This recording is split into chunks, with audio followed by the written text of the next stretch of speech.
आचार्य परमेष्ठी गुरुवर, जिन्होंने अपने जीवन में समकत का बीज बोकर जीवन का प्रथम अध्याय पूर्ण किया, जिन्होंने अपने जीवन में ज्ञान का पौधा पल्लवित कर जीवन का द्वितीय अध्याय पूर्ण किया, जिन्होंने अपने जीवन में चारित्र रूपी पौधे को फलित कर जीवन का तृतीय अध्याय पूर्ण किया, जिन्होंने अपने जीवन में तप आराधना के सुमन खिलाकर जीवन का चतुर्थ अध्याय महका दिया, और जिन्होंने अपने जीवन के शिक्षा, औषधि, गोरक्षा, तीर्थ संरक्षण से अपने जीवन को संवर्धित किया और अपने जीवन का पंचम अध्याय पूर्ण किया, वे अपने जीवन के हर अध्याय को बड़ी आसानी से और बड़े प्रभावी ढंग से पूर्ण करते चले जा रहे हैं। हे गुरुवर, आपने अपने जीवन के अध्यायों को पूर्ण करने में इतनी सहजता, सरलता, इतनी तपस्या, इतना ज्ञान, इतना चारित्र स्वीकार किया, और उसी की प्रभा से प्रभावित हजारों शिष्यगण आपके चरणों में नतमस्तक हैं। दक्षिण भारत में परंपरा के अनुसार सदलगाला में भी जो अभी आपने दृश्य देखा था, सुना था कि बचपन में बालक विद्याधर का मुंजी बंधन होना था। माने तो हाँ कह दिया, पर विद्याधर की बचपन की देखते ही कौन स्वर्ण आभा को लिए बालक ठुमक ठुमक कर आगे चला आ रहा है, और आकर के पंक्तियों के अग्रिम स्थान पर बैठ गया। आशा की आंखों से, आशा भरी आंखों से वह आचार्य देशभूषण जी को देख रहा था, और आचार्य देशभूषण की नजर उस बालक विद्याधर की ओर थी। बालक की नजर आचार्य देशभूषण जी की नजरों से जब मिली, उसे आशा पूरी होने का विश्वास हो गया, और आचार्य देशभूषण जी ने संकेत किया वहां उपस्थित पंडित को, और उनको कहा कि ये बालक होनहार है, इसका मुंजी बंधन सर्वप्रथम होना चाहिए, और उसके मुंजी बंधन के लिए क्या स्वर्ण की 3 लड़े वाली जनेऊ, और उसके द्वारा स्वर्णमय जनेऊ के द्वारा उस बालक विद्याधर का मुंजी बंधन का कार्यक्रम सफल हुआ।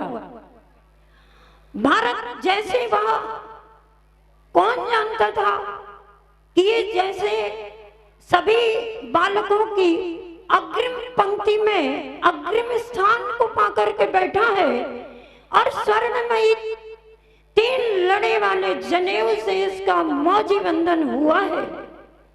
लेकिन आचार्य देशभूषण जी समझ रहे थे कि ये 3 लड़ी वाला जनेऊ इसके जीवन में रत्नत्रय के जनेऊ को धारण करने का प्रतीक है।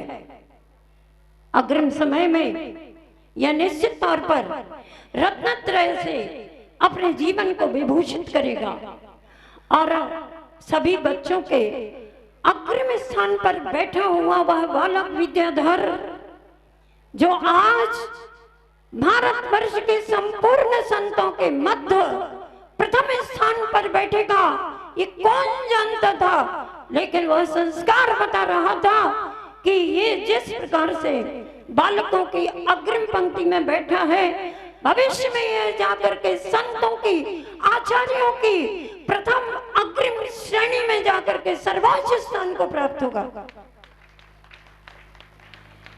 विद्याधर के प्रथम स्वर्णिम जनेऊ संस्कार से ये विदित हो चुका था सभी को कि यह अग्रिम स्वर्णिम युग का निर्माता बनेगा। आध्यात्मिक जगत का, दार्शनिक जगत का, सैद्धांतिक जगत का और संपूर्ण शिक्षा के क्षेत्र का ही नहीं, पूरे राष्ट्र की उन्नति का अग्रिम स्थान ये प्राप्त करेगा और स्वर्णिम युग के निर्माता बनेंगे। ऐसा सभी को अपने आप ही उनका भविष्य सभी के नजरों में झलक रहा था। और आज हम देख रहे हैं वर्तमान में आचार्य श्री जी जिनके चरणों में आकर के सब अपनी तकदीर बदल लेते हैं। कौन सी तकदीर के साथ आते हैं और कौन सी उच्च तकदीर को प्राप्त कर लेते हैं। किसी ने कहा है गुरुदेव के दरबार में दुनिया बदल जाती है, गुरुदेव के दरबार में दुनिया बदल जाती है, रहमत के हाथों की लकीर बदल जाती है। जो भी गुरुवर के चरणों में आता है, जो भी गुरुवर के चरणों में आता है, उसके जीवन की तकदीर बदल जाती है, उसके जीवन की तकदीर बदल जाती है। वास्तव में हम सभी ऐसे परम गुरु आध्यात्मिक संत आचार्य श्री जी के चरणों में, उनकी छत्र छाया में प्रत्यक्ष रूप से परोक्ष रूप से उनका आशीष प्राप्त कर रहे हैं। और उनका आशीष कैसा है आप सभी जानते हैं। लोग कहते हैं आशीष हाथ गुरु का जब से मिला है, आशीष हाथ गुरु का जब से मिला है, संतोष का कमल जीवन में खिला है, वैराग्य का कमल जीवन में खिला है। निर्दाम ही मिल रही मुझको सुवस्तु, निर्दाम ही मिल रही मुझको सुवस्तु, मैं बार बार करती गुरु को नमस्तु, मैं बार बार करती गुरु को नमस्तु। ऐसे परम गुरु जिनका व्यक्तित्व महान है, जिनकी आस्था श्रद्धा महान है, जिनकी ज्ञान तपस्या महान है, जिनकी चारित्र की ऊंचाइयां महान है, जिनकी दर्शन ज्ञान चारित्र की गहराई को और ऊंचाई को मापा नहीं जा सकता, ऐसे परम गुरुदेव इस युग में जन्मे हैं। ये इस युग का सौभाग्य रहा और हम गुरुदेव के युग में जन्मे हैं, ये हम सबका परम सौभाग्य है। आज के दिन भारत देश में ही नहीं, विदेशों में भी भक्तगण अनेक गुणों के द्वारा, विशेषणों के द्वारा उनकी विशेषता बतलाते हुए उनके व्यक्तित्व का गुणगान कर रहे हैं। हम जानते हैं कि आचार्य श्री जी को कौन कौन सी उपमाओं के साथ लोग संबोधित करते हैं और जयकार लगाते हैं। कोई कहता है सदलगा के संत, चूंकि वे सदलगा की भूमि पर जन्मे इसलिए वे सदलगा के संत हैं। और इसके साथ ही साथ कोई कहता है ज्ञान सागर जी के शिष्य, तो इसमें भी कोई संदेह नहीं, स्पष्ट है विज्ञान के धनी, परम ज्ञान के धनी महाकवि आचार्य ज्ञान सागर जी के शिष्य हैं, इसलिए वे ज्ञान सागर अर्थात ज्ञान के सागर आचार्य श्री विद्यासागर जी के नाम से प्रसिद्ध है। और कोई उन्हें बड़े बाबा के भक्त होने के कारण छोटे बाबा कहते हैं। और ये बात तो सभी लोगों ने आचार्य श्री जी के मुखार बिंद से कुंडलपुर के बड़े बाबा में, बड़े बाबा जी के क्षेत्र पर जबकि महामस्तकाभिषेक हो रहा था, पुरानी वेदिका पर जब बड़े बाबा जी विराजमान थे, महामस्तकाभिषेक के उस अवसर पर जब मुख्यमंत्री स्वयं वहां पर उपस्थित थे, आचार्य श्री जी की सभा में अनेक नेतागण, राजनेता सब आते हैं, सब गुरुदेव के चरणों में नतमस्तक होते हैं। आज भी, और जहां भी आज भी याद आ ही गया।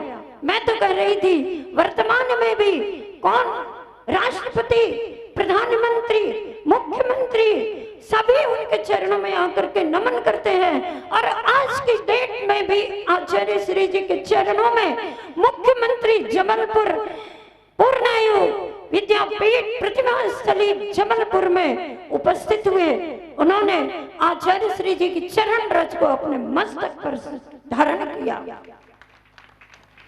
आचार्य श्री जी के परम उद्देश्य गोरक्षा दयोदय महासंघ, जिनके अभी वर्तमान में चूंकि जो पूर्व में अध्यक्ष थे वे चारित्र की ऊंचाइयों को आगे प्राप्त करने के लिए शुल्क दीक्षा को स्वीकार कर चुके, इसलिए आचार्य श्री जी ने पुनः, उनकी दृष्टि में सब रहते हैं, कहाँ किसको आसीन करना है वो जानते हैं, उनको सब झलकता है। उनका ज्ञान पता नहीं कैसा अतिशयकारी है कि जो वो सोच लेते हैं वो कार्य होकर के रहता है, और जिस व्यक्ति के बारे में सोच लेते हैं वो व्यक्ति तैयार हो जाता है। श्री आपके यहाँ के स्वर्णोदय क्षेत्र के मंत्री के बड़े भाई, जिन्हें आप प्रेमी जी के नाम से जानते हैं, और उनका नाम तो है ही है, आचार्य श्री जी ने उन्हें दयोदय महासंघ के अध्यक्ष के रूप में आसीन किया।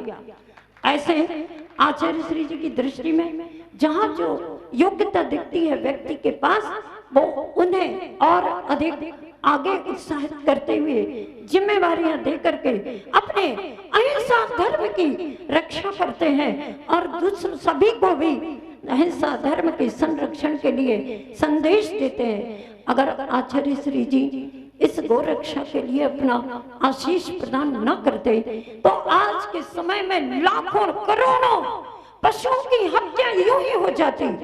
आचार्य श्री जी ने जीवाणम रक्षणम धम्मो, आचार्य कुंद कुंद स्वामी जी की इस देशना को ख्याल में रखते हुए लोगों ने बहुत कहा, एक बार तो मैंने ही कह दिया था आचार्य श्री जी से निषेध करने का, मांस निर्यात निषेध का भारत देश से एक भीड़ उठाया था।